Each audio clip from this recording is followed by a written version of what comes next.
Sanibona, ngiphinde nginibingelele futhi nanamhlanje nangalesi sikhathi nangalo mzuzu.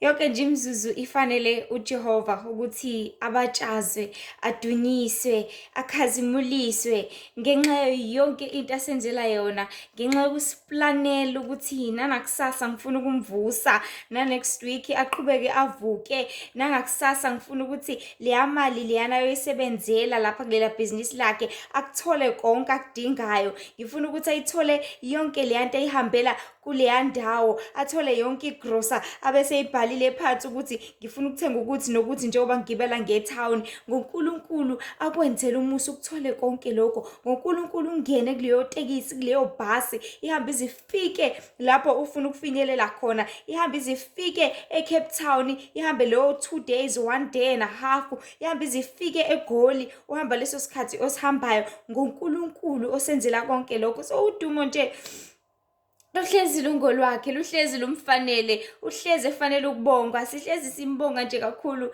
nangokusihlanganisa kulezi nkundla zokuxhumana, sihlangane ngezindaba ezimnandi, izindaba ezinkulu, ukudla okumnandi komphefumulo, ukudla hlezi sikulambele, ukudla hlezi ngaphakathi lethu likhalela ngoba umntwana, which is your soul, ingaphakathi lakho lihlezi likhalela ukudla. Kufana nomntwana nje omncane, uma ekhala uvela unga-understand ukuthi ukhalela nje ngampela. Uthi umshitsha inapukeni aqhubeke akhale, uthi uyamdlalisa ama-toys aqhubeke akhale, kanti yena akakhaleli ukuthi udinga anything, ukhalela ukuthi ulambile. So ngale nkathi somthatha sombeke ebeleni, that is where aqale-ke manje athule. So thina bantu imphefumulo yethu in as much as ikhala ngaso sonke isikhathi, ihlezi ikhala ibubulela uJehova, ihlezi ikhala ilangazelela uJehova. Wena uzokwenza njani? Uzozwa ingaphakathi lakho engazuthi ngaze ngabhoreka. Yazi ekubhorekeni kwakho bese wenze njani? Uyobuka iTV. Qhubeka ingaphakathi lakho uze uyabhoreka futhi neTV yakubhora. Wenze njani? Uhambe uciphize ifoni uthi yabuka nalo WhatsApp uyangibhora. Yazi uvela usuku uhambe ubavakashela abangani bakho, nabo futhi uyafika babhizi bamatasa ngempilo zabo, babhizi bamatasa with whatever ababhizi ngayo, kuqhubeka ukubhore. Why? Because ingaphakathi lakho ilona elikhalayo and liyaqhubeka likhale, liqhubeka likhale. Why? Because alikakayitholi into eliyidingayo, alikakayitholi lento elikhalelayo, alikakakutholi lokhu kumele ufide kona. Uyozuzizwa usu-right noma usungcono ngale nkathi usuhlalile ke wayilalela leyo ngoma yasenkonzweni, walalela lo mculo loyo, uthi uyadlula nje kunengoma yamakholwa edlalayo mhlawumbe ku-radio yasemzini womuntu, kuyikhani uzwe ukuthi hayi ngeke, kwangazuthi khona ukugcwaliseka manje, sengizwa some different feeling. Why? Because lo mntwana ongaphakathi ila esethola khona lokhu akudingayo. So we always lack an understanding singabantu ukuthi imphefumulo yethu ihlezi imlangibela kangakanani uJehova, imphefumulo yethu ihlezi imkhalela kangakanani uNkulunkulu, ngokuba ivela kuye, ngokuba idinga yena each and every day. So isihloko nje sanamhlanje ngifisa sikhulume ngaso sithi asiyilutho ngaphandle kukaNkulunkulu, asiyilutho. We are just an empty jar engenalutho if there is nothing that is going to fill you with izwi kaNkulunkulu, if there is nothing that is going to fill you with indumiso, if there is nothing that is going to fill you with anything that touches uNkulunkulu. Why? Because sivela kuye umdali wezulu nomhlaba. We come from him. Sinesicu sakhe. Remember encwadini yaGenesis lapho khona ethi ngabe sengimphefumulela umuntu ngomphefumulo wami, because ngale nkathi sekubumbile, you were just a body, you were just ubumba obungena mphefumulo, obungena lutho, obunganyakaza, obungacwayizi, obungenza lutho, obungakhuluma, obungabi nalutho. But ngale nkathi uNkulunkulu esefaka ispirit sakhe, umphefumulo wakhe la ngaphakathi,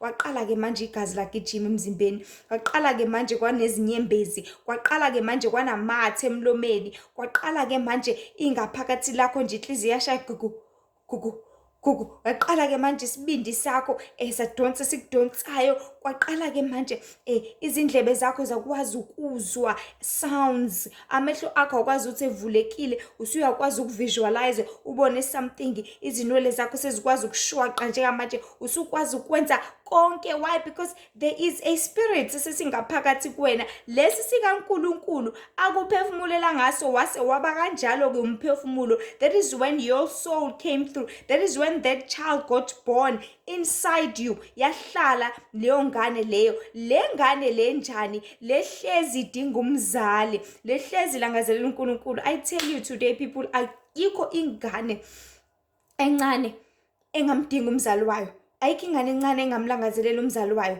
Yazi futhi into eyiproblem kakhulu ukuthi abantu abaningi bayeke bathathe ngokuthi ingane idinga imali more. No, ingane ayidingi imali yakho, ayinendaba futhi nemali yakho because yona yazi lutho ngemali. But into enendaba nayo into yafika kuqala yayithola lapha emhlabeni, because yathi ifika yathola wena ngithi uyibekile kanje ebeleni, yafika yathola leyo bond leyo uyincelisa, nibhekane ni-connect, yafika yathola leyo connection leyo. So the time ikhula usuyaqala ke manje sina 3 years usuyayithatha uyise crash, that is when ingane sekune-separation between umzali nengane. Secabanga umzali ukuthi hayi sengahamba ke manje ngiyohlala eGoli ngishiye yodwa ingane ngizolubele ngithumela imali. Ingane doesn't care about imali, it only cares about you, because there's that bond le kumele inhlezi inhlanganisa, leya bond le eyakheka nkathi efika umntwana, which is what is not there if umzali ezothe izala nje ingane beshiye kanjalo ithi izalwa nje isincela ithini. Ila ingakhekiye khona ibond, ila ingane ingakwazi khona, ingabi nandaba nawe. Ngisho kuthiwa usuyaqhamuka nangu uma wakho, you like, so what? Umalo, oh yeah ma, ingabi nandaba nalokho. Why? Because azange kuze kwakheke leya bond leyana. That is why nathi uNkulunkulu abakhona lapha emhlabeni, we are always at some point isingabi familiar nabo. There is always there's gonna be that strange thing ukuthi no man ngeke, this is not it, akusiyona lento le esiyaziyo. Kodwa balutheke basilutheke ngezindlela eziningi ezikhona lapha emhlabeni, ugcina usizinikele kubona. Fana noma uzokhuliswa umuntu ongayena umzali wakho, hlezi kuba khona leyo nhlantsana encane ukuthi no man, mhlawumbe kuyena umhaba, mhlawumbe why angiphathe kanjena, why angihlukumeze, why ethume mina njalo la ekhaya, why kwenzeke kanje.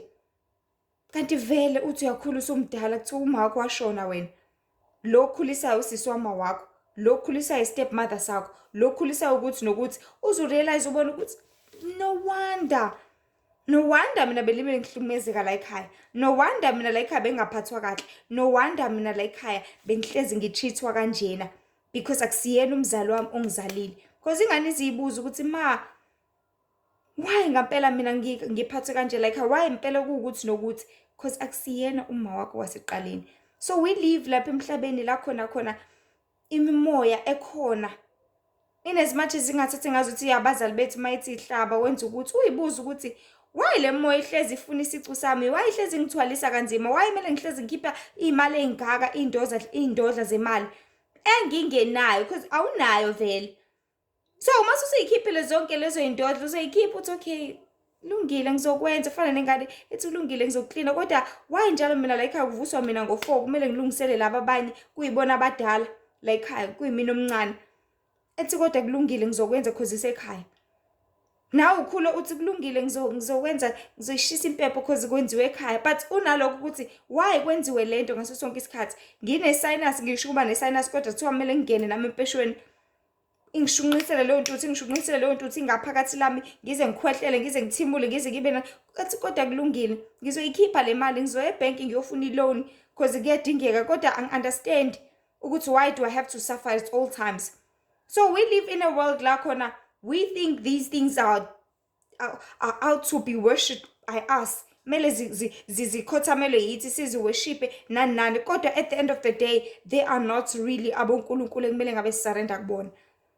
You will only realize usumdala later usutshela ukuthi no man kahle akusibona, and it gets hard. So ke siyazi ukuthi kuba nzima kangakanani sekukhulisile umzali wakunakekela ukwenzela konke, sekunzima manje ubuyele ekuthenini who is your real parent, ubani umzali wakho ngampela. That is when you get to choose. But if ngaso sonke isikhathi uzohlezi uthi ngiya kuma wangampela, ngiya kuma wangampela, ngiya uma wangampela, uzozugcina usujwayele futhi ungaze ugcina usuhlala khona kuma wakho wangampela, despite the fact that ubukhulele la kababu wakho wahlala for as many years wakhuliswa ibona bakwenzela zonke izinto abakwenzela zona, but ngale nkathi usukhule usubuyela ke kumzali wakho weqiniso ngampela, that is when you will get the real love. So we live in a time or in a world la khona singelutho ngaphandle kaNkulunkulu. Yes, bakhona uNkulunkulu balapha emhlabeni, akhona amadlozi, khona izangoma, khona zonke lezi zinto, but masisu realize ukuthi kahle kahle uNkulunkulu esimdingayo thina uJehova udalile izwe nomhlaba, because sivela kuye, siyisicu sakhe. And if sikurealize lokho sikuthola deep within us, sikunderstand, futhi sizikhandle thina ukusondela kuye, sizikhandle thina ngokufunda ngaye, sizikhandle kuthina ukumazi ukuthi ungubani, that is when we will get to a point of ukuthula kwangampela. That is when we will get to a point of injabulo yeqiniso yangampela. Le ngezosincuza anything from us. Le ngezosivusa ekuseni ngabo 4 ukuthi enze 1 no 2 no 3 bebe khona aba responsible for that. Because uJehova uyena onothando lweqiniso lwangampela. So isihloko sithi asiyilutho ngaphandle kaNkulunkulu. So uma ungazi kulula ukuduka, ukudukiswa, ukulutheka, ukulahlekiswa kanye nokucontroleka. Because awazi ngithi awuqondi. So njengoba ungazi ungabuzana nombani, naye ozokutshela ngokuthanda kwakhe, naye ozokutshela ngengqondo yakhe, naye ozokutshela ngendlela azi ngayo. Thola ukuthi that's not the way. Kulula ukudukiswa. Mawuhamba edolobheni, uhamba ufuna isitolo thizeni, awusazi ukuthi isikephi. Uzothi ubuza umuntu kanti yena ufuna ukuthi akuyalele into wrong so that ezokwazi ukuthi angene nawe athi uzokuphelezela kanti ningene khoneni ufuna ukubamba inkunzi khona lapho ngaphakathi. Kulula ukudukiseka. Kulula nokucontroleka. Ingane engazi ukuthi yona umthetho wayo kanti kumele yenzeni, icontroleka kalula. Let's say emsebenzini uyafika. Usawuqala umsebenzi. Ufica other workers abakhona or other teachers or something like that. Masisufika la I'll understand ukuthi okay, this is my department, mele ngenze ukuthi mhlawumbe usatrainwa nani. So kulula ukuthi bakucontrol, bathi hayibo ucela usenzele ukuthi nalo wathi ngenzele ukuthi nalo. Because awuka-understand, awukaqonda ukuthi wena you have to be serving i-manager, you have to be serving i-boss, you have to be serving i-supervisor kuphela, not the other workers. Wena uthatha ngokuthi ayivele nginenhlanhla ngithola umsebenzi nani, you get to serve each and every person okhona la around. Bonke bayakwazi ukuthi bakucontrol. Why? Because awazi, awukaqondi. Nokulahlekiswa. Uthi yabuza ukuthi i-boss ithanda luphi uhlobo letiye, iboss ithi angilenzele itiye. Benzela ukuthi wena iboss ingakuthandi noma iboss ingabe nendaba nawe, bathi hayi ithanda i-cappuccino, bazi kahle ukuthi ithanda i-frisco.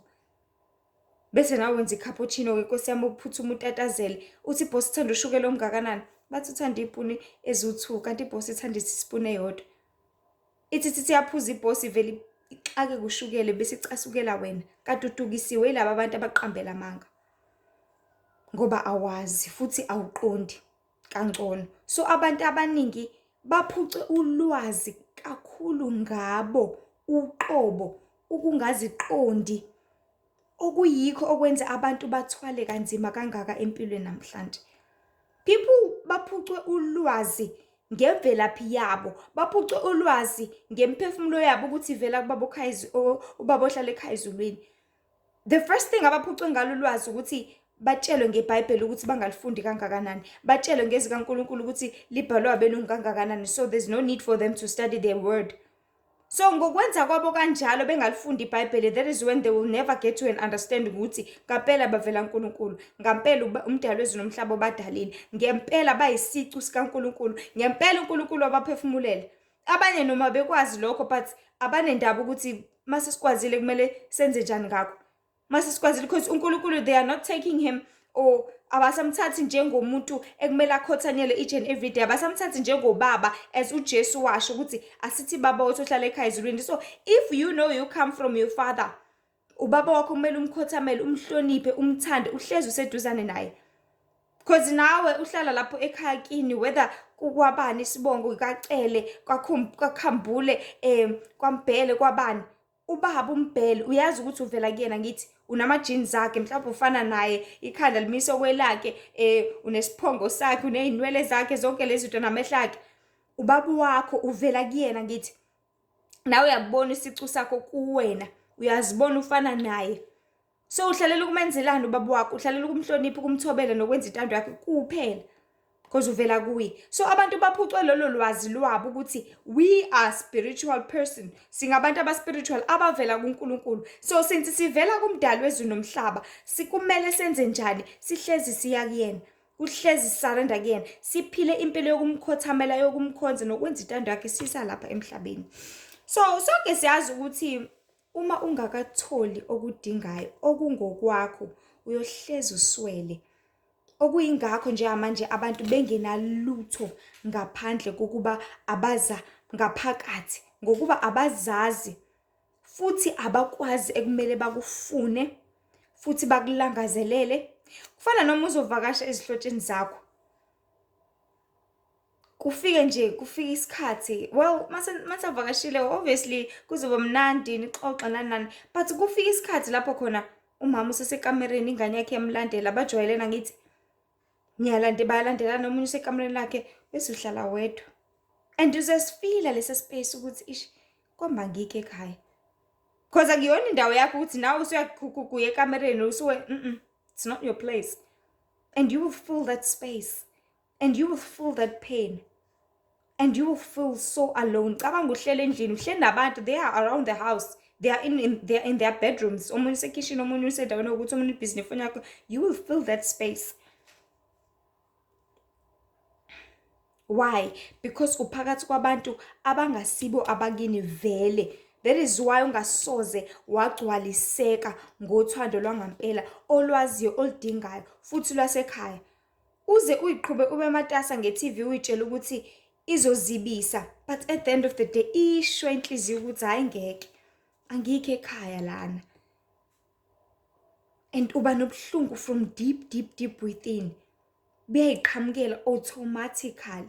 Ungaze ukhale kuhlo kwengane evakashile isiyakhala, ngikhumbula uma sacela ningifonelele uma, icele nokuthi uma wakhe afonelwe khona ezokwazi ukuthi ixhumane naye. Ngikhumbula ubaba, ngikhumbula ugogo, because iphakathi kwabantu vele aba strange kuyona, engekho familiar nabo, idinga leya connection leyana yomzali, because izubuhlungu ngaphakathi and abekezeleleki iziphume ngisho inyembezi. Bona into abayenzayo ke, what they do, they try by all means ukuthi bazibise something ukuze ungakhali. But no, woza lana, woza asenzeni ukuthi woza nawe wozohlala nawe uzohlala lana, nawe woza ekamereni, nawe woza, kodwa akwanele because akayitholi into eyidingayo yangampela. Now we live in a world lapho khona abantu at some point they see and they realize how empty they are. Bayabona ukuthi abayilutho kangakanani, especially spiritually, or rather in their souls. That is why abanye they choose to keep themselves busy ngezingcingo zabo. Because umuntu empty, yabo mangabe ehleli yedwa, kuhleli nje endaweni ethulile, uyazizwa ukuthi empty kangakanani, uyazizwa ukuthi akayilutho kangakanani, uyazizwa ukuthi kunento eshodayo. Abe busy nefoni yakhe, athi busy nefoni yakhe, uyeza nalo WhatsApp uyabhora. Because ku WhatsApp it's all about communication, ukudlulisa umyalezo, ubani uthi kufonelane nani. Not ukuthi ngaso sonke isikhathi usuzochitha kuona, uthi uyaspenda uFacebook waze wangibhora, uWhatsApp waze wangibhora. Bapha kanti abantu azapost umuntu uthi kanti bapha abantu athi ngaze ngabhore kuWhatsApp wami uyangibhora nani. Because they are so empty. Because abelutho, they spend their time on the internet watching videos ku YouTube, watching videos ku TikTok, watching videos ku Instagram. Babhizi babukana nabanye abantu because they feel like lokho kuzobenza babe ngcono, kuzobakhipha busy, kuzothulisa umntwana lokhalayo ngaphakathi ongumphefumulo. But it doesn't help. Akusize ekugcineni kosuku. It just keeps you busy, but at the end of the day the child is still crying. The child still wants what ekufunayo. Abanye baze baba busy ngomsebenzi. Sorry. Umuntu abe workaholic. Why? Because uyazi ukuthi vele ekhaya akazofica umuntu, akahlali namuntu, she's just a lady, she's just a guy, akanangane, akanonkosikazi, but unomuzi omngaka. The mansion is so big, but the room is so empty. Yes, there's full of money in the bank. Igcwele inkulu futhi iyamchaza, and uyisebenzela each and every day as a 70 overtime 7 days a week. asebenze na late nasebusuku uhlezi because empty and uyitshela ukuthi ngokuqhubha kwakhe umsebenzi khona into ezocimeka. Kufana nomuntu mengabe mhlawumbe eshonelwe, let's say ushonelwe umuntu omthanda kakhulu, umyeni ushonelwe unkosikazi wakho obuhlezi ulala naye, unkosikazi ushonelwe umyeni wakho obuhlezi ulala naye, kade nihlala niwu-2 uwena nengane yakho, ushonelwe ingane yakho usuhlala wedwa, usuzoba busy something, uzama ukucima lento, uzama ukuvala le pain le, but ayivaleki. You just need to deal with it. You just need to tell yourself and accept to yourself ukuthi akusekho, because ukulibela uqhubha something, it doesn't stop the fact that kwenzekile, akukuvimbi, akukucimi, akukususi, kusanjalo, kusamile, futhi akujiki, akusoze kwajika, kunjalo nje. But ukuqhubha kwakhe isikhathi with so many things, it's just fana noma uzohlukana nomuntu wakho, your partner, usuzozama ukuyinikela kwabanye abantu ke as a rebound, uzama ukujola nomunye umuntu as uzama ukuvala le space, kodwa asivaleki. Kunalokhu ubhizi udlala ngengane yomuntu, kunalokhu ubhizi udlala ngomunye umuntu, kube ngazuthi space siyavaleka nani, kanti asivaleki. It doesn't get closed. You just need to deal with whatever that pain ize idlule completely. Yes, amanye ama-pains, they do not just pass, they take a long time. You need to grieve for as long as you can, but akusizi ukuthi uthi hayi ngizoqhubeka ngenze 1 no 2 no 3 just to close this. It doesn't get closed. Abanye izingane njengamanje sizibona zihlezi ibhobhe ema-container, because uyazivela ekhaya kho umuntu, uyazivela ekhaya kuyini, abazali abekho, usisi ubhizi umsebenzi, ngihlale nosisi wami vele, and they end up in addictions, they end up ekubhemeni, they end up ekuphuzeni, they end up ezintweni ezingekho right. Why? Because they are empty ngaphakathi, empty, abayilutho. Bacabanga ukuthi mase behleli nabangani babo khona into ezovaleka, khona lesisici khona, kanti akwenzeki lutho. You just spend that time, you just waste your body, you just waste your energy, you just waste whatever oyiwastayo ngawe. Uzitshela ukuthi by staying in that container khona umehluko ozokwenzeka ngempilo yakho. Nothing. Lutho. Ngenxa ukuthi abantu baswele ngaphakathi, abayilutho. Why? Ngoba balahlekisiwe ukuqonda ukuthi ingaphakathi lakho lidinga uJehova every day. Ingaphakathi lakho lidinga umzali zonke izinsuku. Yebo nje kusuke usuwela udinga umzali wakho ukuthi abe seduzane nawe. Eseshonile umzali wakho noma esemsebenzini umkhumbule, uzumfonele kanti ubuya nini. Ulibele umfonele kungazuthi mawufuna ukuphekele namhlanje kanti uvele uyamkhumbula ingaphakathi lakho liyamlangazelela. So the fact that abantu balekha uNkulunkulu ngalendlela, angiyayibona indaba yabazali balapha emhlabeni. Abazali balapha emhlabeni, they were just created ukuthi bakulethe, bakuzale, bakubeke la, ebese wena uzokhothamela uJehova, bese uzokhonza uJehova, bese uzowenza intando kaBaba because uyena ubaba wethu sonke. So nabo at the end of the day, they end up doing izinto abazithandayo, they end up peeling impilo abayithandayo, and bona they die at some point. But kunomzali ongafi, kunomzali ohleze khona, kunomzali omile ingunaphakade, onguJehova udalile izulu nomhlaba. Yena mzali ehlezi simdinga. But because abantu they lack understanding ukuthi bamdinga kangakanani uNkulunkulu odalile izulu nomhlaba, that is why bazohlezi bezimbandakanya ezintweni bezitshela ukuthi kuzokucimeka lo babuhlungu lo, kanti ngeke uze kucimeke. Uyamdinga uJehova every day. That is why uzohlala udumise ucula ingoma zasenkonzweni noma ungayi enkonzweni, but uzozicula because uyayazi lento. That is why Jehova wathi njengamanje imithetho ngisazoyibhala ke manje ezibhebheni zamatshe, kodwa ngizoyibhala enhlizweni zabantu. Yikho abantu bemazi uJehova, bazi ukuthi lo ethi umfundisi kodwa ebenza 1 no 2 no 3, because imithetho abantu bayayazi from deep within, because uJehova uyibhalile la ezinhlizweni zethu.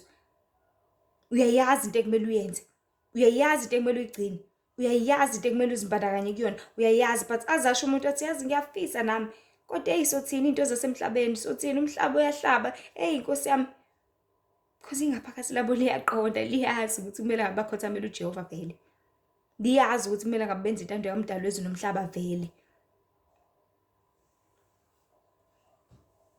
Abanye bakhetha ukuhlala esikoleni, ingane let's say mhlawumbe kuphunywe early esikoleni, ngeke zize igoduke, zizohlala ezitolo, zizohlala esikoleni, zizojola esikoleni, cause ziyazi ukuthi vele lapha ekhaya ngiyokwenzani, vele lapha ekhaya kunamuntu, ma usemsebenzini bonke akunamuntu, ngizoba empty, ngizobufila ngedwa. Umzi wangedwa khona ugcwele kubantu and benza izinto ezingekho right. So asiyilutho ngaphandle kaJehova. But if ubuwazi ukuthi unoJehova uzoziphumela esikoleni uthi ngijahe uyifundela iBhayibheli lami mina, ngijahe uyibukela mhlawumbe imovie kaJesu, ngijahe ubuka imovie yaJosefa nani, because you have that connection with the Lord. You have that connection with umdali wezulu nomhlaba. Bunge ukuze udinge konke kwalapha emhlabeni. Abanye bajole nabantu abangenandaba nabo abangabathandi because ba empty vele. Emakhaya kubo abanalutho. Azazinikele kumuntu abonayo naye ukuthi akamthandi, abonayo naye ukuthi uyamshaya, abonayo naye because u-empty, akayilutho. Mungena uJehova awunalutho. Mungena uNkulunkulu awunalutho. Mungena inkazimulo awunalutho. You are an empty vessel. Uyinto nje eyigombolozi.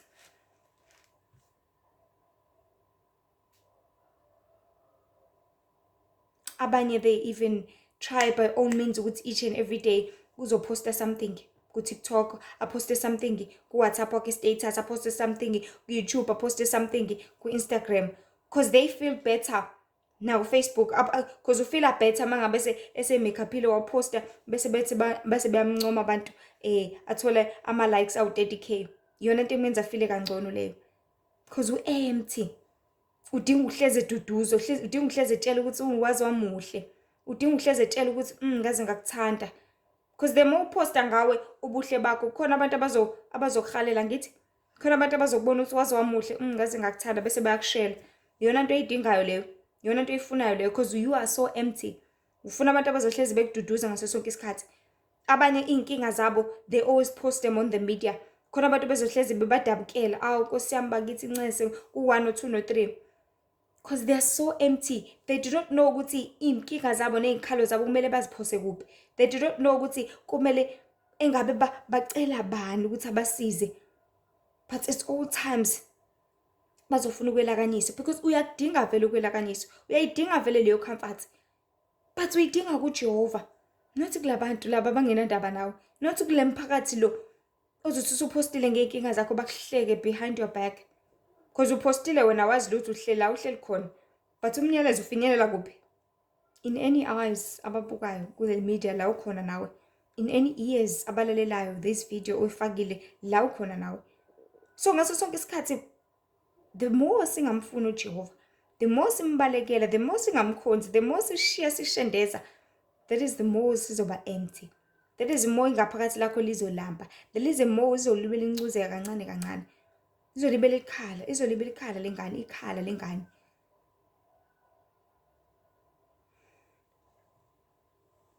Omunye avakashela umngane wakhe. Athi yafika umngane wakhe athi mfethu yazi ngiyaphuthuma. Avele izigazi lakhe lishona phansi. Azafisa nokuthi mngane ngicela ukuhamba nawe kongcono. Because u-empty usuke lapha kubo vele there's nothing. Especially abanye ngiye ngibone mhlawumbe mawungekho ugesi. Yo, umhlaba wabo ubone ngazuthi uvalekile ngci.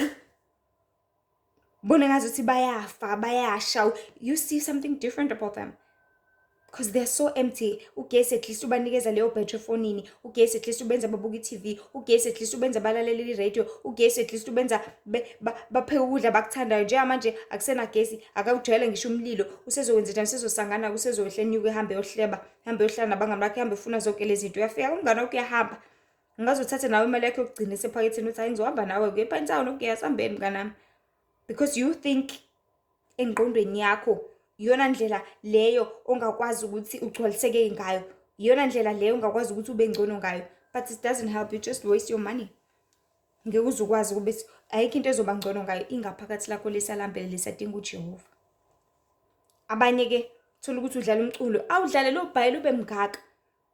Tell me, ukhona umuntu ongavela adlala ingoma naku umndeni uhleli sihlangene sonke avela idlala ingoma nje idlale singasezwani singasakwazi ukukhuluma sonke? No, akekho.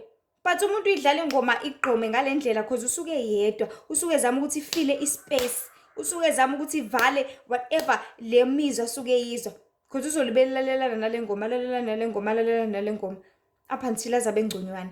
But if bekuthiwa uhleli nabantu bengekaze ayidinge yonke le ngoma, bengazawudinge lama-earphone, bengazayidinge yonke le company, because iy'ngoma they keep you company, because kunama-spirits asuke espreadeka through that sound, kunemoya esuke ikhuluma ngaleyo sound leyo. So you keep yourself company by listening to that kind of music. You keep yourself company by listening to leyo ngoma izwe igqomise kakhulu. Why? Because you are empty. Awunalutho. Fana nomuntu ezothi ehleli yedwa enze njani, acela ingane yamakhelwane, acela uzongihlalisa, acela uzongilalisa, because u-empty. So lento ephinde ilethe ukudideka okukhulu kuthina abantu, this emptiness. Abaningi ngoba manje lapha emhlabeni seziningi kakhulu izinto abantu abasazi. People are so confused njengamanje. Ukudideka kugcwele emhlabeni. I remember nje there's this scenario that happened to me while fasting. Ngizilile ukudla. So ngale kathi ngizilile ngizihlalele nje emini busy worshiping uNkulunkulu, and I became so confused. I became to overhear, to overthink. Ngizihlalele nje nginga-understand, and lento le yalibele yenzeka, and I even felt so bad. Ngaze ngakuqa ngakhuleka ngathi Nkosi kwenzakalani, ngabe mina ngizindla ngemizindla errong, ngabe mina kwenzakalani, what is happening to me? And uNkulunkulu wayicacisa lento wathi, you know this feeling oyizwayo iyona nto ethululwa njengamanje emhlabeni, iyona nto ozoyibona yenzeka kubantu. Ukudideka njengamanje siphila emhlabeni lapho khona abantu abazi kumele bashade, akazi umuntu kumele afunde, akazi noma kumele akhe, akazi noma kumele aqale ibhizinisi, noma kumele asebenze, noma kumele enze kuphi. Why? Because people are so confused ngale ndlela ukuthi since they do not have that connection with between them and uNkulunkulu, badideke ngale ndlela eyisimanga, abasakwazi kumele bakwenze, abasakwazi kumele bakwenze ngaso sonke isikhathi abanaso lapha emhlabeni. Sonke siyazi ukuthi sinabantu sinjengezingane ezidinga ukukholwa, ezidinga ukuqhutshwa. Let's say umzali wakho akasekho, kusuhleli wedwa ingane unafathi, awazi noma kumele ngiwashe izitsha la ekhaya, kumele ngipheke, kumele ngenze ukuthi. You gonna be so confused. Why? Because siqhelelaniswe noNkulunkulu umdali wezulu nomhlaba, saqhelelaniswe kwimvelaphi yethu. So now that is why people are so confused. Omunye yabona ukuthi okay, ngisho ngashada kodwa imshado iyabhidlika, ngisho ngashada kodwa abantu bashawa emshadweni, babulalana emshadweni, benze ukuthi ngisho ngingakha nazi ikhukhula ziyafika zishaya yonke indlu yami, ngizokwenza njani? Ngisho ngafunda still ngizohlala ekhaya, naye imfundo ayibenze lutho abantu. Ngisho ngaliqala ibhizinisi, naba ababhizi baqala amabhizinisi left and right emgaqweni, omakhaya wash, ama-container, kodwa ayawa agcina sevalekile. Nabo abantu bayasebenza kodwa still ukuthi kuphela inyanga abantu akanamali. Umhlaka wani umuntu uyakhala ngeyinkinga, ukhala ngeyikweletu, mina ngenze kuphi, mina ngenze njani? Le mpilo esesiyiphila manje injani kahle kahle ngempela?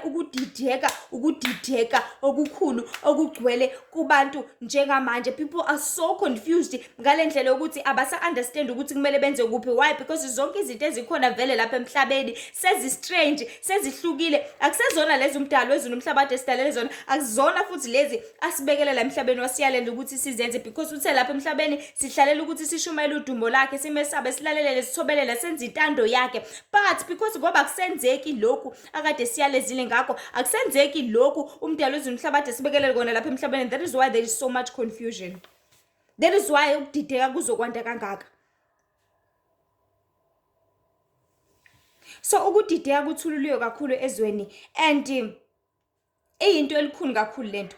Fana nokuthi since uJesu ahamba lapha emhlabeni sesifana nezintandani kumadimoni angenandaba nathi, kodwa afuna ukuzitholela a certain benefit somewhere somehow ngathi. Kunjengokuthi uma ufika emcimbini, let's say mhlawumbe yes umcimbi mhlawumbe wehlobo zakho or umcimbi wakini, but ihlobo zakho ihlala kude, usutravela wasuyafika lana, uthi uyafika awukakabona umuntu omaziyo, awukakabona umuntu omjwayele, uzukhathazeka ukuthi mhlawumbe ngisendaweni wrong nje, mhlawumbe ngisenda, and masiqhamuka lo yedwa kuyikhana ukukhuleka ukuthi hawe ma ngathokoza yazi sengibone wena. Because In as much as ubabonile bonke labantu, but they were not so familiar with you, you are not so familiar with them, they are strange to you because they are strangers. They are the people abasemphakathini, bangabantu abamenyiwe nabo. So by looking at them, awazi muntu kubona bonke labantu. That is why uzophatheka kabi, uzozwela ubuhlungu ukuthi angazi muntu kulabantu ngenze njani ngilapha. So kufana noma usungenile ke manje usuyamthola lo yedwa, usuyamfica lo yedwa, uthi hawu sibona, hawu auntie ngaze ngajabula ukubona wena, uzubambelele kuyena la ngaphela. So we live in times lapha emhlabeni siphila nabantu aba strange, amadimoni asehlele emzimbeni yabantu, and they are so strange in such a way that only the time usuzwa izwi likaNkulunkulu, that is when you get to be happy. Only the time uzintshumayelo, that is when you get to be happy ukuthi hawe ma, yazi khona umuntu okhuluma lento engiyaziyo, khona umuntu okhuluma lento engiyifunayo, khona umuntu okhuluma lento engiyilangazelelayo, because ngokuzwa leyo myalezo, that is when kuqhamuka kuhlika. Ngiyabonga lenkathi ubona isihlobo sakho kuklika leliya gazi lelo ukuthi nali igazi lami. Fana noma uzolalela intshumayelo ke, whether uyilalela efonini, whether uyilalela kuphi kuphi, kuzoklika leliya gazi ukuthi yes, kuklika lo mphefumulo wasezulwini, kuklika lesa spirit siklika nawe by listening to that message, because it is a messenger coming from the message of the Lord, the spirit that is going to be spread to you. Lishlika direct kuwena, kuwenza upenetrate ebese uyathola ukuthi wow, amazwi kaJehova. That is why uzothulela intshumayelo enkonzweni, ungazi uguqe phansi, uzukhale, uzifuna ukuzinikela same time, and uyaqhubeka umlandele lo mfundisi, uqhubeka umlandele lo mprofeti, uqhubeka umlandele, because ukunikeza lento oyithandayo, ukunikeza lento oyaziyo, ukunikeza lento kade uyikhalela, ikhalela umphefumulo wakho. Nokuthi futhi in other situations uthola ukuthi uma wakho uzokushiya erenki, ukushiya nje erenki, akushiya athi gada nazi impahla, athi usaphuthuma usawungena kwesinye isitolo, because it's always a problem. Njalo mawuzongena esitolo kumele uqale ubambe ulayini ukuthi ubeke impahla nani, kodwa maniba u2 uyakwazi ukuthi oyedasana nempahla, omunye agijima esitolo ukuze angene aphume. So akushiya nempahla, avela thatha isikhathi eside, uzukhathazeke ukuthi akasabuyi ngani. Mind you, umile lana kungaqhamuka abantu ongabazi kanti bazokuntshontshela or bazontshontsha wena uqobo, just like isitha is doing njengamanje. Kodwa uma ungascreama khona lapha erenki la uma ikhona, abantu they will realize and they will see, and then bese beyakusiza nani or umzali wakho adedele whatever, because ungena esitolo wakumisa ngaphandle, right, uzokuzwa ebese yaphuma abuye eze kuwena. So we live in times lapho khona lapha emhlabeni ngisho kuthiwa singakhala kangakanani, sikhalela uJehova noma silahlile, kube ngazi ukuthi silahlile silapha emhlabeni, sibhizi nemimoya, sibhizi nazo zonke lezi zinto. If you scream ubona ukuthi naka amadimoni engidlwengule ebusuku, na imoya idlala ngami, na imoya yenza u1 no2 no3 nabo ubuthakathi, ube nephupho elibi, uscreame, umemeze, uguqe, ukhuleke kuJehova, uJehova uzosondela kuwe azokusiza, bese sondela kuwe, and then bese uyathola lokukhuleka, uthole leyo comfort ukuthi yes man, nangu uJehova engisiza esandla, which is why ngisho sidideka lapha emhlabeni. But if sizwa izwi likababa uNkulunkulu, whether silizwa in a certain preaching, sizwe ngesiprophet thizeni or whatsoever, we get that inner joy because sizwa izwi esilaziyo mani, nalapho sivela khona uzwa into oyiqondayo. Ayikho ingane, I promise you, ayikho ingane engalazi izwi likamzali wayo uma nje sekuyalizwa before, so it immediately clicks nengaphakathi layo because isakhiwe ngomfanekiso kaJehova. It immediately clicks ngengaphakathi lakho if uzizwe kaNkulunkulu, ngoba lingaphakathi, leya drive leya thando lungaphakathi kuwe. So if we hear his word, his spirit esiyisicu sakhe thina, because unesicu sika Jehova wena, ingaphakathi lakho, your spirit isicu sika uNkulunkulu. So if uzwa izwi coming from another spirit esithunyelwe uNkulunkulu ngoba ngesithunya thizeni, that is when it clicks with ingaphakathi lakho. It's like umama esezokulanda ingane ecrash, esikhale yakhala yaze yalala, athi mase qhamuka iqale phansi ikhaliswa yini injabulo ukuthi kodwa ma ungishiyeleni, ma wahamba isikhathi eside kangaka, isikhaliswa injabulo. That is why na umuzisi kaNkulunkulu ukhale uze uzifuna ukuzinikela njengamanje wamkele ivangeli. Because usuke usuthola that reunion with umdali wezulu nomhlaba, with imvelaphi yakho deep within inside you. But umbuzo uthi mase usuyitholile leyo reunion leyo with umdali wezulu nomhlaba, uyaqhubeka yini uyilandele? Fana nengane sizothola ukuthi kahle kahle wena ekhaya kini kule kwamhlaba uyalingana. Mase sifika lapha ijabula ithokoza ithi hawu ma, ngafica abantu abafana nami, hawu ma u-anti unamehle ami, ugogo buka kangihlezi ngiyibuza ukuthi leli bala leli semnweni wami ngilithathaphi kanti livela kugogo, kanti kukuthi nokuthi bese kulala kuwena ukuthi uhlezi uya yini le kwamhlaba uyalingana noma uzoqhubeka nempilo yakho.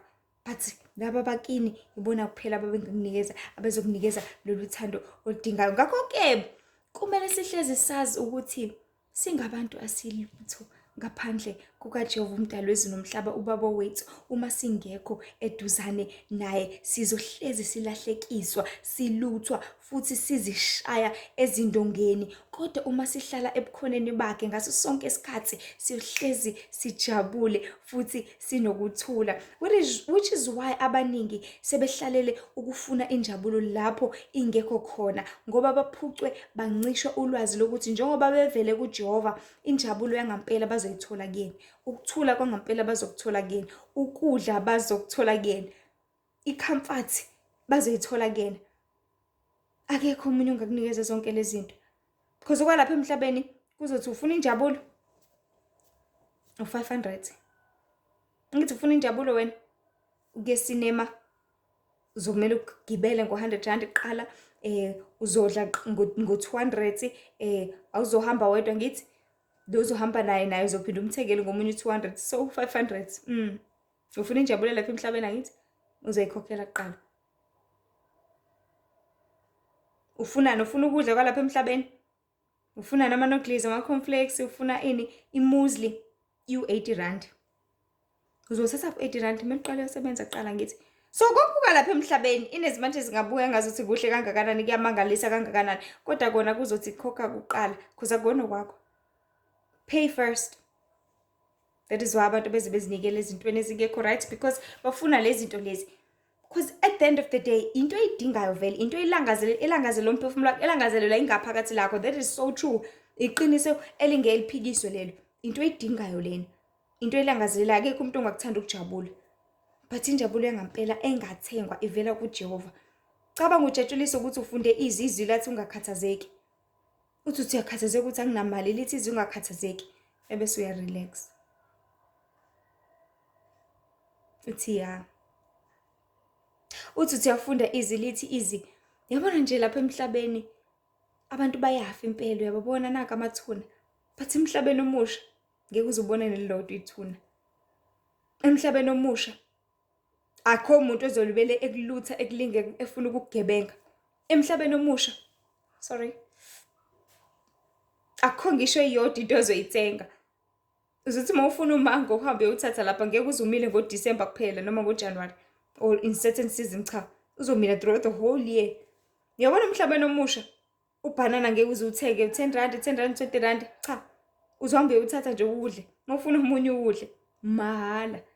Uzothi ufunda izwi likunikeze that promise, and then you get excited, you get fulfilled automatically. Because only uJehova uzokunikeza into eyidingayo, because uyayidinga phela. Exolisa ukuthi nje yo uNkulunkulu.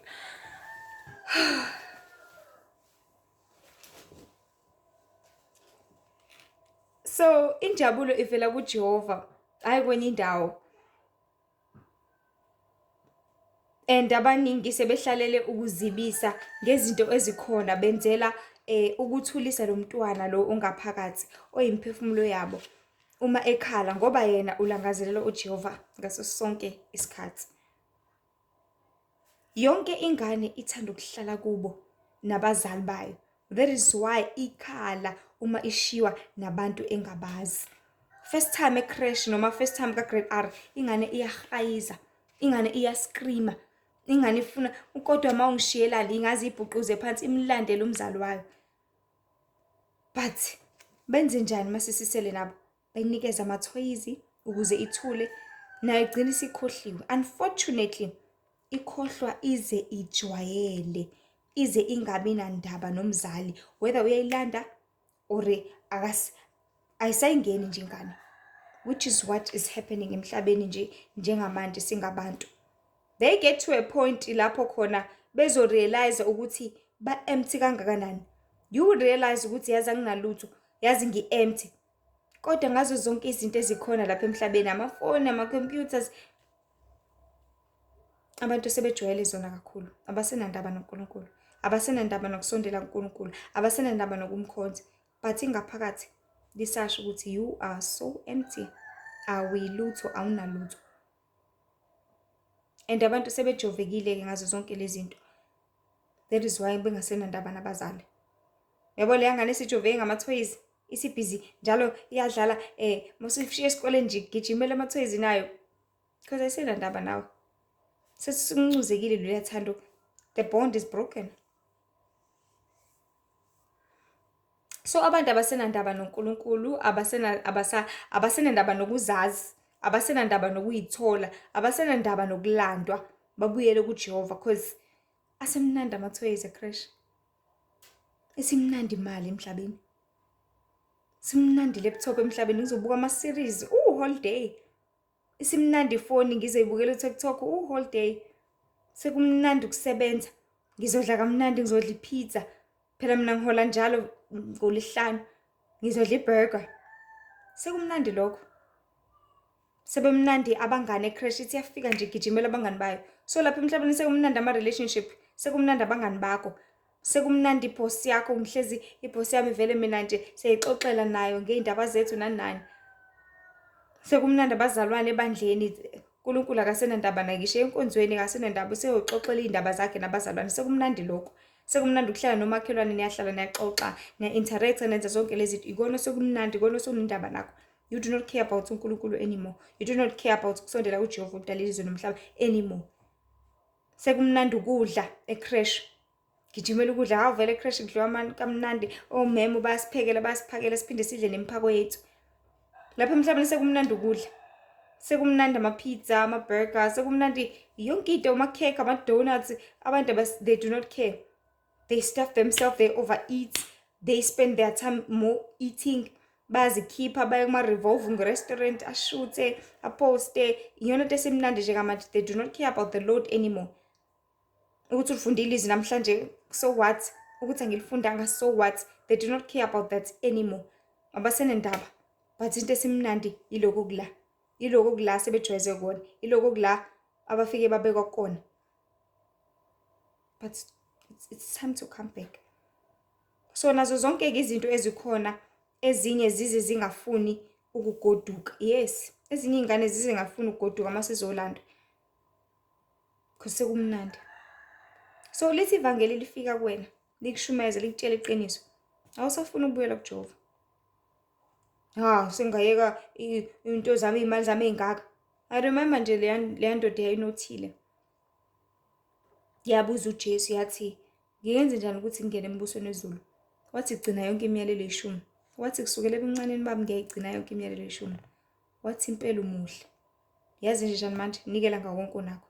Hawuqala kwasa ngokunye ukuthi ini imali yami engaka, ama-BM ami, ama-Mercedes ami, izindodla ama-million ami emabhenki, imizi yami engaka, my mansion sengiwasebenzele kangaka. Never.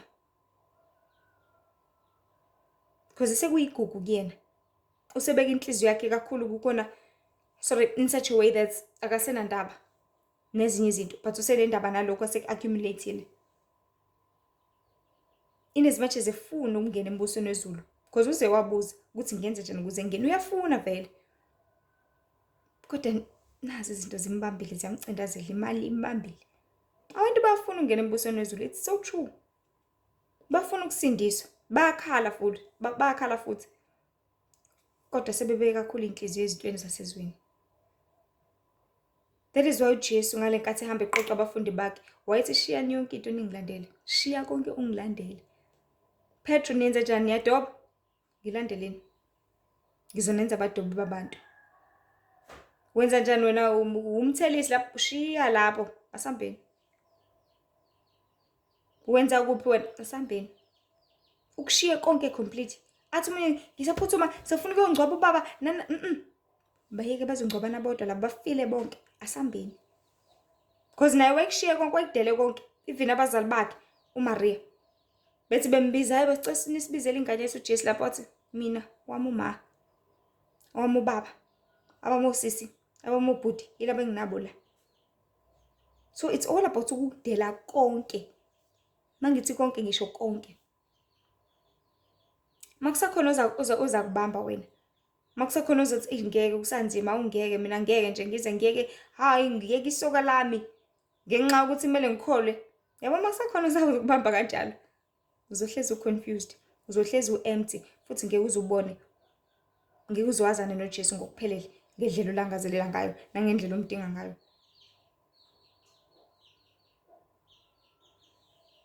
So siphila isikhathi lapho khona inkosi yethu yashiya isithembiso sokuthi izosilanda. Kodwa abantu abasenandaba nalokho. Njengomzali ezokushiya eCreche ethi ngizokulanda yezwa. Ugcina ungasenandaba ukuthi uzongilanda noma cha uhlangana naphi.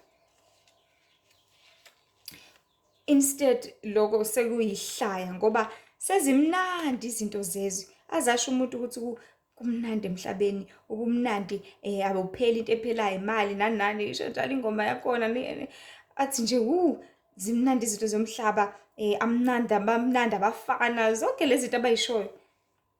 Because they have enjoyed these things abajova baze baba addicted kuzona. Abasafuna ukuziyeka manje. Abasafuna ukubuyela kuJehova, abasafuna ukubuyela kubona uqobo lwabo ekuthenini bangobani, badalelweni, bazeleni lana.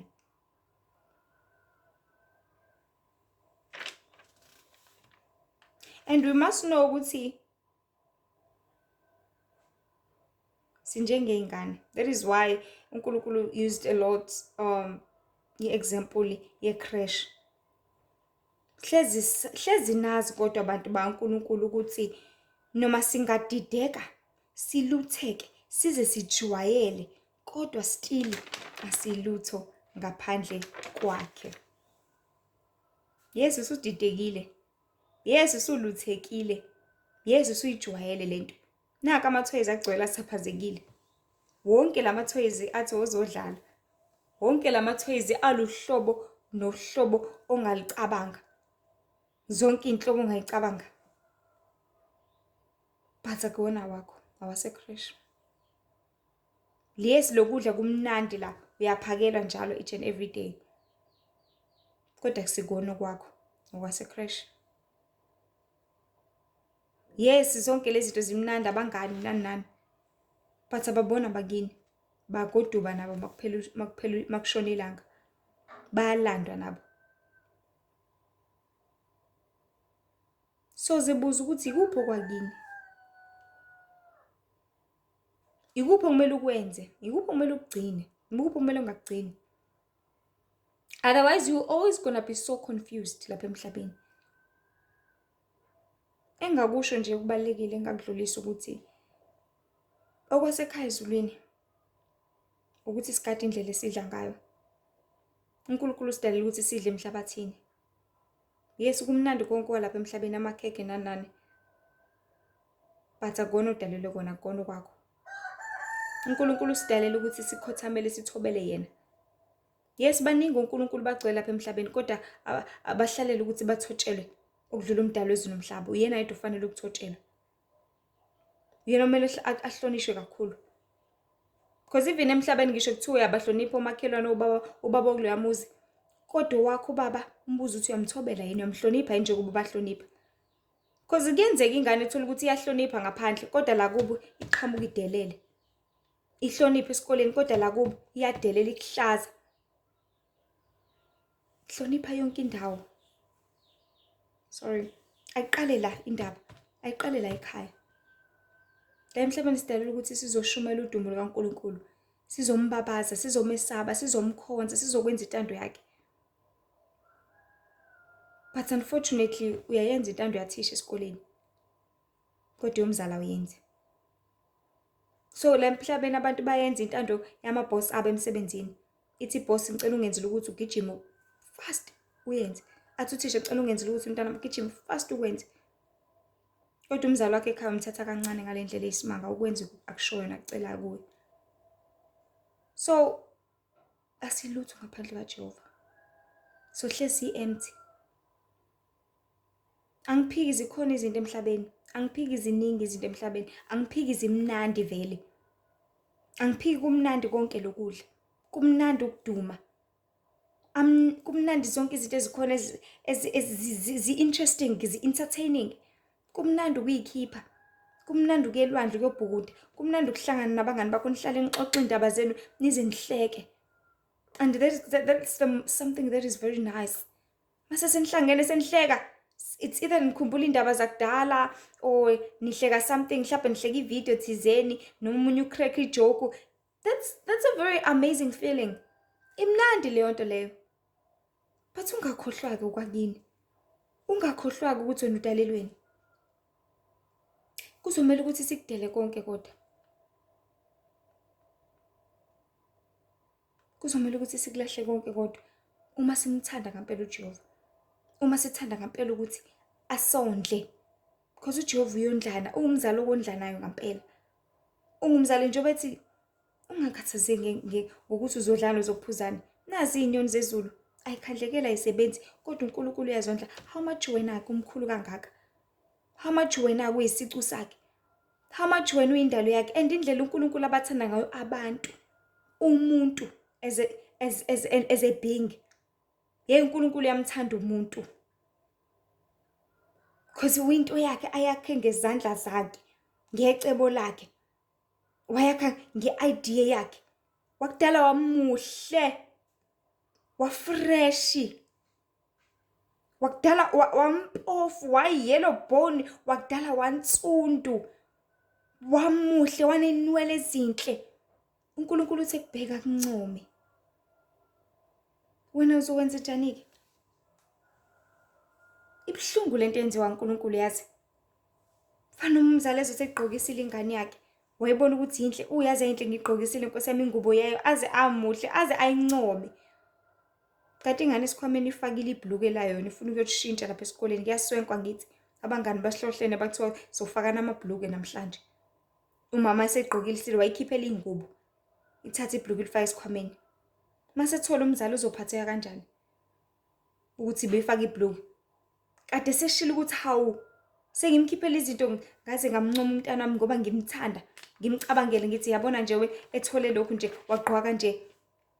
Ave zoba muhle kunazo zonke izingane.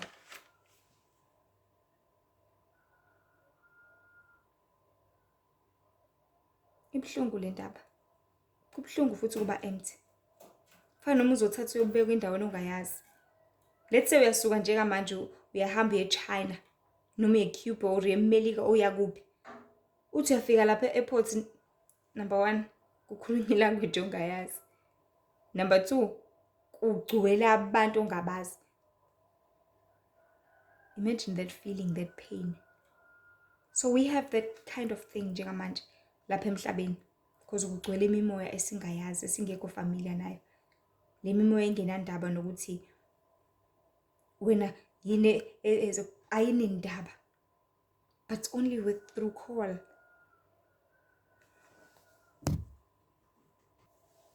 Sorry, I was saying ukuthi only through call, that is when you can reconnect with your family, your real family. That is when you can reconnect with umzali wakho. Because usufikile endaweni la ungazi khona umuntu. Usufikile endaweni la khona abantu abangenandaba nawe, aba strange kuwena. But you can reconnect, you can reunion yourself with abantu obaziyo. So siphela isikhathini lapho khona sesihlele emhlabeni lapho kugcwele khona isono, kugcwele amadimoni angenandaba nathi. Amadimoni anendaba nokuthi azokudlwengula kangakanani, azoyithatha kangakanani imali yakho, azokudalela inkinga kangakanani, azokukhandela ukuthi ungabi nakuthula kangakanani empilweni yakho. But we are at a time la khona singabuyela kuJehova ngokuthi siguqe sikhuleke. Reunite naye, sibuyisane naye, silapha emhlabeni. Because uJesu wayehleze connected nobaba ohlala ekhaya ezulwini ela emhlabeni. because wayinikela isikhathi sakho ukuthi njalo ebusuku uyokhuleka entabeni, wayinikela isikhathi sakho ukuthi njalo uyomeditate azindle ngoNkulunkulu. Inezimaje zayila emhlabeni kodwa wayephila ubuzulu elapha emhlabeni. So singacabanga ukuthi njengoba silapha emhlabeni ayikho into esingayenza ukusondelana noNkulunkulu, ayikho into esingayenza ukumkhonza uJehova, ayikho into esingayenza konke esikubonayo kona ekumele sikuthathe sikusebenzise, because if sizoba nenkolelo kanjalo, that is when sizohlezi si-empty. That is when sizohlezi singelutho. That is when sizohlezi singaqondi okubalekile kumele sikwazi nekumele sikwenze. So isikhathi njengamanje as a solution engeza nayo evele ekhayizulini ukuthi isikhathi njengamanje ukuthi ubuyele kuJehova, umkhonze ngeqiniso, ugcine yonke imiyalelo yakhe eyishumi, Exodus 20, wenza intando yakhe, umesabe, umthande, umkhonze, umhloniphe, umkhothamele. Unikele konke ingqondo yakho kuyena, inhliziyo yakho kuyena, amandla akho kuyena, isikhathi sakho kuyena. Konke so that uNkulunkulu ezokufila, ezokunikeza konke okudingayo nokulangazelelayo. Sonke siyazi ukuthi mhlasimpe nje ingane yakho uma izohlezi isondela kuwena, izohlezi ihlele eduze kwakho, wena ozogada ukuthi idlile yini. But if izohlezi le iyodlala nabangani bayo, izozibona ihambe nesisi sayo. But if ihlezi la ekhaya ihlalela ukuthi nje ubaba uyangithuma njalo, ubaba udinga ukuthi, wena uzoyikade ukuthi idlile yini, wena uzoyibheka ukuthi ugqokile yini ijezi, wena uzoyibheka ukuthi enza ukuthi mntanami hambe endaweni yokuthi manje ila isebukhoneni bakho ngithi. So nathi if sisuke ebukhoneni kaJehova, that is when sohlezi empty, because uma ubhizi udlala lapha yakhohlwa nokuthi ulambile kodwa isilibele isikhali sithi So siphila esikhathini lapho khona kumele sazi ukuthi asiyilutho kangakanani ngaphandle kaNkulunkulu, asiyilutho kangakanani ngaphandle kwaMdali wezulu nomhlaba ongumzali wethu. Asihlaleni ebukhoneni bakhe, sidele yonke into ukuze singeke sadideka, because if sifuna ukuyibamba zonke lezi zinto sizosidida vele, sizosixokozisa ingqondo. Ufuna yonke imali wena, ufuna umshado, ufuna konke, kuzokudida because vele okukhona njengamanje sekuyifake ngendlela eyisimanga. Hlaze wazi ukuthi awuyilutho ngaphandle kaNkulunkulu, that is why uzohlezi ulangazelela izinto ezizokugcwalisa zikufile and ngeke ukuze kukwanelise lokho. Udinga ukubuyela kuJehova, ufunde ngawo ukuthi mina ngingubani, ufunde ngayo ukuthi yena ungubani. Njengoba usuke ufunda ngomndeni wakho ohlangane naye after 30 years kade nahlukana, awuwazi lo mndeni wakho, ngithi awubazi osisi bakho ukuthi babehave kanjani, o-anti bakho, but ukuze ubazi kumele wenze njani, uspend isikhathi nabo, right? Mele ubafunde, mele ubafonele njalo, ubabuze sisi uthandani ngempela, uthanda luphi uhlobo lokudla, bese sekuthandile esekutshela ukuthi uthanda lolu hlobo lokudla, bese uyamlethela uthi kumspoiler nje. Ubuke ngabo, ufunde ngabo nako Facebook, ubuke eme-post usisi wakho ukuthi okay usisi ukuthi ngempela u-anti usebenza endaweni ukuthi. So it's all about finding out about God. uNkulunkulu nje manje we live in very amazing time lapho usungamthola nasey'nkundleni zokuxhumana, usungamthola nako Facebook, usungamthola Instagram, WhatsApp, usherwa yonke indawo uNkulunkulu. If ungethola isikhathi sokuthi uhlale eBhayibhelini lakho, zilayelele leyo nkonzo leyo on YouTube. uYouTube awuspendi idatha eliningi. Ivideo nje ye-hour, I think it's like less than 200 MB. Ufunde ngayo umthole, because abantu sebephucuzekile ngithi they spend most of their time in the internet. Mlande khona lapho ku-internet uNkulunkulu because ufikile ulapho vele, because ukufuna la ungakhona, ukulangazelela la ungakhona, but kuba kuwena ukuthi uyamlandela yini. Because if into ungayazi uzohlezi udideka, uzohlezi ulutheka, uzohlezi ulahleliseka, and the more worse uzohlezi u-empty ngaphakathi, uzohlezi ungena lutho ngaphakathi. So abantwana bakaNkulunkulu isihloko nje sithi asiyilutho ngaphandle kaNkulunkulu. Uhlezi ukwazi lokho, you are nothing without God. You are an empty vessel ngaphandle kaNkulunkulu. Awusoze futhi waba yilutho if uzohlezi umbalekela uNkulunkulu. Awusoze waba nalutho if uzohlezi ungekho ebukhoneni baNkulunkulu. Uzohlezi ulambile, uzohlezi ukhala, uzohlezi unosizi, uhlezi ukhala ngenkinga, uzohlezi ungenamali, uzohlezi unazo zonke lezi inkinga ezikhona lapha emhlabeni, futhi uzohlezi ungena kuthula, ungena njabulo ngaphandle kwaleyo ithengayo, oyithenga month end, uma uthenga leyo shwama kuphela. Ephelela lapho futhi. Mase siphelile, usuyakhala futhi hawe mayikweletu still zisakumile, zisakuhlalele phela vele. So bantu bakaNkulunkulu, you are nothing without God. Awuyilutho ngaphandle koMdali wezulu nomhlaba. So buyela kuyena. Buyela ekutholeni iqiniso elinguye, not amanga lawa eseyinkonzo njengamanje. Akukhohlisayo ukuthi ukholwa kusenhlizweni. Bese usuthi usukholiwe kusenhlizweni, uqhubeke nempilo yasemhlabeni ephinde futhi kuthwalise kanzima, iphinde ikudraine futhi, ayikho leyo nto. Dela yonke into, ulahle konke ngenxa kaMdali wezulu nomhlaba, ngenxa yevangeli, ngenxa yokumazi ongcwele. ngoba uma ukhona ukubambayo eceleni kuzohlezi kuqhubela isikhathi. If uyimisela ukufunda ngomndeni wakho, if uyimisela ukufunda ngawo, dela konke khona uzothola isikhathi sokuthi ufunde, ungaze futhi waphelelwa isikhathi. If uyimisela ukufunda ngomndeni wakho, kuyodinga ukuthi uthathe ama-leave emsebenzini ushone khona. Thatha ama-leave uyobabona, kwenze njalo khona uzobazi, uzobaqonda. Ukuze ngelinye ilanga mase kumele bangcwabe kwazeke. So siphila esikhathini lapho khona kumele sibuyele kuJehova, ungaze waphelelwa isikhathi ungakazazi, ungaze waphelelwa isikhathi usasesonweni. Because ngale kwethu nakukho ukuphenduka. Kuphela ukukhala nokugedlezela kwamazinyo. So inkosi ibe nani. Ezinye inkundla zokuxhumana zikhona uTikTok, Lihle Ithemba, Facebook, Lihle Ithemba Mzobe, Instagram. Sacela futhi nje nihlaze nazi ukuthi uNkulunkulu uyasizonda isono, futhi uNkulunkulu uyabuthanda ubungcwele. Ngicela nje nemiyalezo nidlulisele nakwabanye bakwazi ukuthola ukuphulukiswa. Khona umsebenzi kaNkulunkulu uzokwazi ukudlulisela uNkulunkulu akhazimuliswe ngaso sonke isikhathi. Inkosi nje ibe nani enibusise uLihle Ithemba Mzobe lo. Amen.